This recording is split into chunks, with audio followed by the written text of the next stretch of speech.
कि तरावी जो है वो फ़र्ज़ नहीं है। आदाब, नमस्कार, सत श्री अकाल। मैं हूं मोहम्मद अनस सिद्दीकी। आप देख रहे हैं वॉइस ऑफ पॉलिटिक्स। आज मेरे साथ मौजूद हैं मौलाना मुफ्ती सादाब हुसैन कासमी।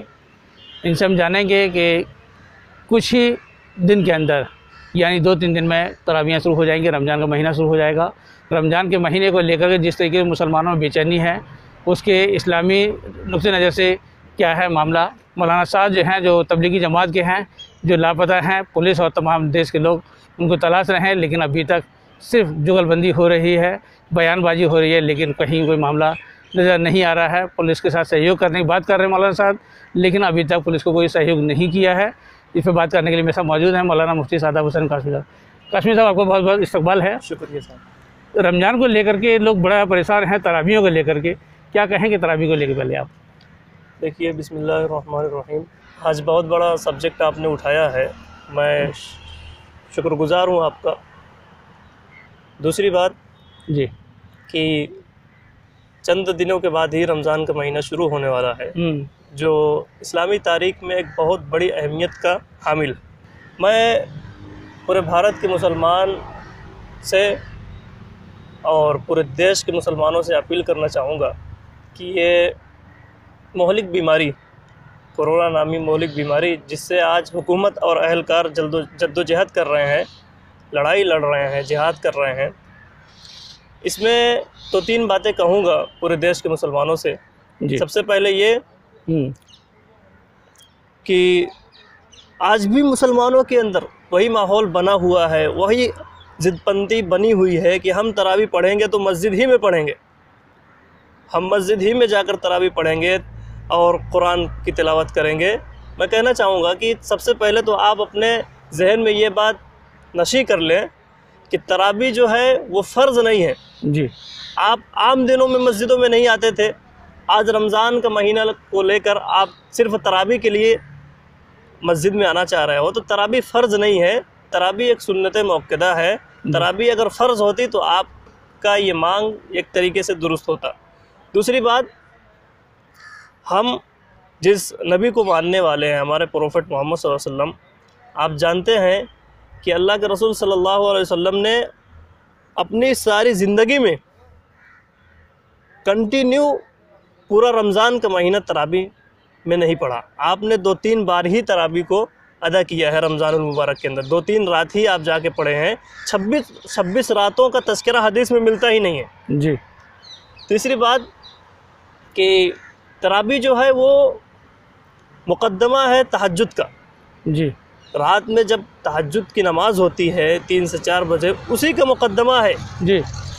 तो मैं गुजारिश करूँगा पूरे देश के मुसलमानों से कि आप इस तरावी को अपने घर पर पढ़ें और अपने परिवार के साथ पढ़ें, मस्जिद में जाने की आप कोशिश न करें। मैं बहैसियत मुफ्ती पूरे देश के मुसलमानों से अपील करूँगा कि आप तरावी की नमाज़ घर पर पढ़ें। तरावी फ़र्ज़ नहीं है, सुन्नत मौक़दा है। और अल्लाह के रसूल सल्लल्लाहु अलैहि वसल्लम ने फरमाया कि आप अपने घरों को कब्रस्तान मत बनाइए।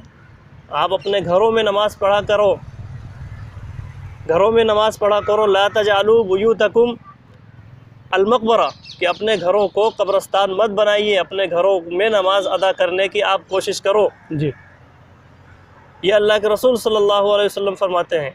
और जब बारिश हो जाए, जब मौसम ख़राब हो जाए या कोई वबाई अमराज फैल जाए, ताउन वग़ैरह, तो अल्लाह के रसूल सल्लल्लाहु अलैहि वसल्लम ने कहा है कि अज़ान की जगह जब हम बुलाते हैं हय्या अलस्सलाह, आओ नमाज के लिए, तो ऐसी जगहों पर उनको हुक्म दो कि आप अपने घरों में फ़ी बुयूतिकुम फ़ी रिहालिकुम, अपने घरों में जाकर नमाज़ पढ़ो। अपने रहने की जगहों पर जहां आप कूच किए हो वहां पर नमाज़ पढ़ो। और ऐसी सूरत में आप एक दूसरी जगह का यात्रा न करें, दूसरी जगह पर न जाएं।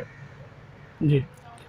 दूसरा जो है मौलाना साद के बारे में आपने पिछली बार फतवा दिया था कि मौलाना साद को आकर के जो है वो जो है कोरोना बीमारी के बारे में बताना चाहिए, सरकार को ताउन करना चाहिए, उनको भागना नहीं चाहिए। और जमात से जितने जुड़े हुए लोग हैं जो छिपे हुए हैं बीमारी से जो है अपने आप को बचाने की कोशिश कर रहे हैं, बीमारी को लिए घूम रहे हैं, बल्कि वो आएँ हॉस्पिटल में आए अपना इलाज कराएं, उस पर आप क्या कहेंगे? देखिए, बहुत अहम आपने सवाल किया है और आप भी देख रहे हैं जिस तरीके से माहौल बना हुआ है मुसलमानों के प्रति कि वबा को छिपा रहे हैं, बीमारी को छिपा रहे हैं। खुद हमारे दीन के अंदर भी किसी बीमारी को छुपाना किसी कमी को छुपाना, किसी ऐब को छुपाना, किसी कराइम को छुपाना इतना ही बड़ा गुनाह है जिस तरीके से आप एक फ़र्ज़ को छोड़ते। आप कराइम को न छुपाएं प्लीज़। आप जहां भी हों, 1 मार्च के बाद अगर आप मरकज़ निज़ामुद्दीन आए थे, अब मुल्क के किसी कोने में आप हों तो आप वहां स्थानीय प्रशासन से संपर्क करें, अपना मेडिकल जांच कराएं और उनका सहयोग करें, उनका प्रतिरोध मत करें। क्योंकि आपको मालूम होना चाहिए कि अल्लाह के रसूल सल्लल्लाहु अलैहि वसल्लम ने फरमाया कि आक़िल सुम्म तवक्कल। आप पहले किसी चीज़ पर भरोसा करो। अगर हुकूमत और अहलकार, शासन प्रशासन अगर आपको कह रहे हैं कि आप सामने आए, अपना मेडिकल जांच कराएं, तो आपको आना चाहिए और उनकी हेल्प करना चाहिए। फिर उसके बाद आप अल्लाह पर तवक्कुल करो। आज मुसलमानों में एक क्या कहते हैं माहौल बना हुआ है कि मुसलमानों को इस बीमारी से डरने की ज़रूरत नहीं है। आपको मैं बता दूं कि आज जिस तरीके से खिलवाड़ कर रहे हैं लोग, याद रखिए अगर ये वबा, ये मोहलिक बीमारी मुसलमान बस्तियों में पहुंचती है तो इससे सबसे ज़्यादा नुकसान मुसलमानों का होगा। मैं जानना चाहूँगा मुफ्ती साहब कि जिस तरीके से मौलाना साद जो छिपे हुए हैं और उनके वकील, उनके नुमाइंदे दावा कर रहे हैं कि हम पुलिस को सहयोग करने को तैयार हैं, लेकिन अभी तक पुलिस के सामने नहीं आए। पुलिस उनको नोटिस पे नोटिस जारी कर रही है।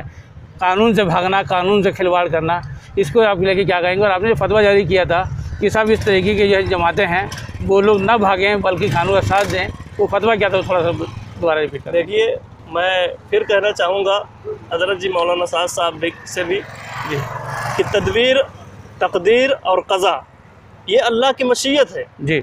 आप इसको हेर फेर नहीं कर सकते हो।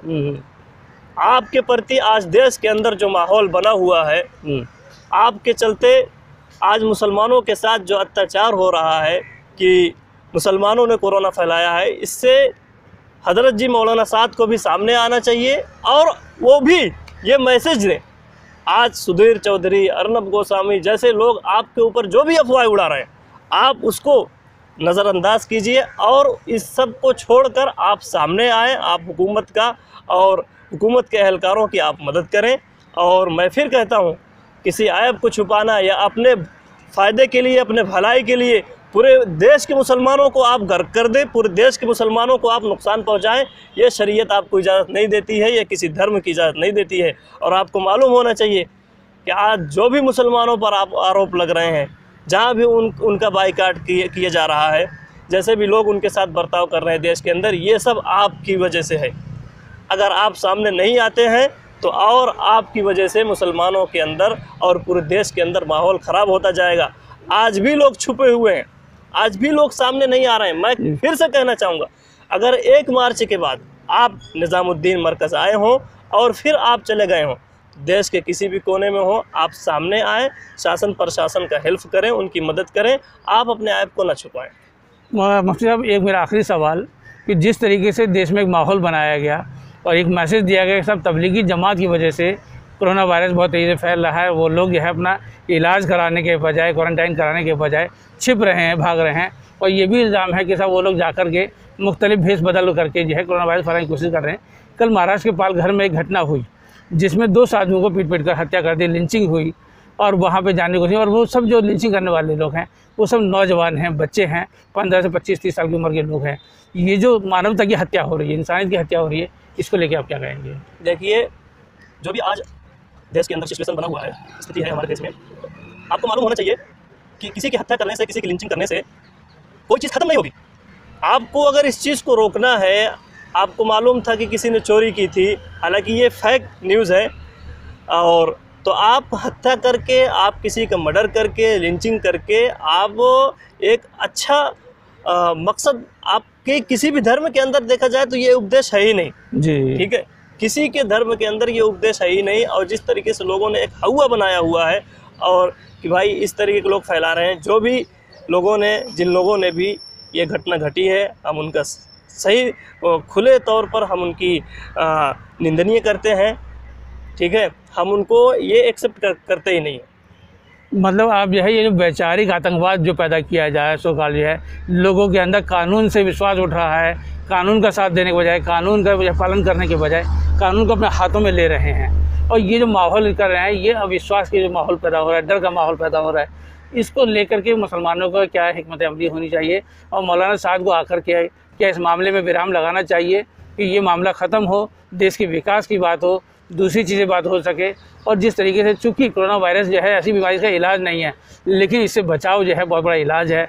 अपने आप को बचा सकते हैं, लोग बच सकते हैं, देश में बड़ा फ़ायदा हो सकता है।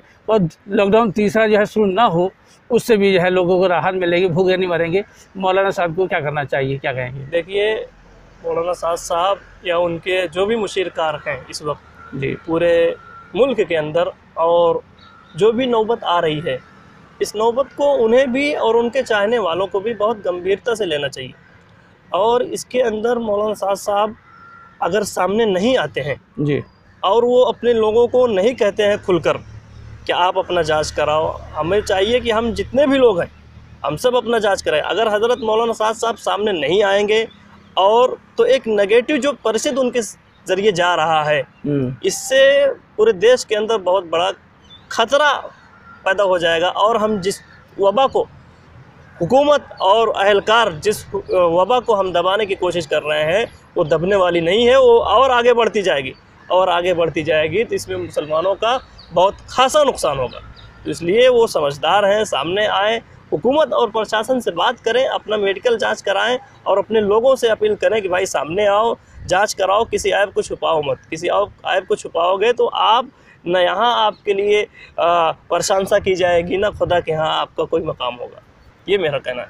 आप देख रहे हैं कि साहब मुफ्ती साहब ने बड़ा साफ कहा कि अपने आप को छिपाना, किसी बीमारी से छिपाना, गोया कि सुसाइड करने जैसा है। और आत्महत्या को इस्लाम के अंदर जो है खुदकुशी को कभी भी जायज़ करार नहीं दिया गया है, इसको हराम माना गया है। और हराम मौत का अंजाम क्या होता है सब लोग जानते हैं। इसलिए बेहतर है, मुसलमानों से अपील है, कोई भी कहीं भी है वो जो है जांच में सहयोग करें, बीमारी से बचे नहीं बल्कि उसका अपना जांच कराएं भाई, इलाज कराएं, उससे भागे नहीं। क्योंकि बिल्ली को देख के अगर कबूतर ने आँख बंद कर ली, इसका मतलब ये नहीं कि ख़तरा टल गया, ख़तरा बरकरार रहेगा। इसलिए बेहतर है कि उस खतरे से बचे नहीं बल्कि उस खतरे का सामना करें, इलाज कराएं, शासन प्रशासन का सहयोग करें। और मौलाना साद साहब जहाँ भी हैं, आपकी वजह से मुसलमानों पे प्रश्न चिन्ह लग रहा है, सवालिया निशान लग रहा है, लिंचिंग हो रही है, गरीब आदमी मारा जा रहा है, दूसरे लोग भी मारे जा रहे हैं, इंसानियत ख़त्म हो रही है। इसलिए मौलाना साद अगर आप कहीं भी हैं और अपने आप को कुछ मानते हैं, मुसलमानों को मसीहा मानते हैं, मुसलमानों को खैरख्वाह मानते हैं, इस्लाम के पाबंद हैं,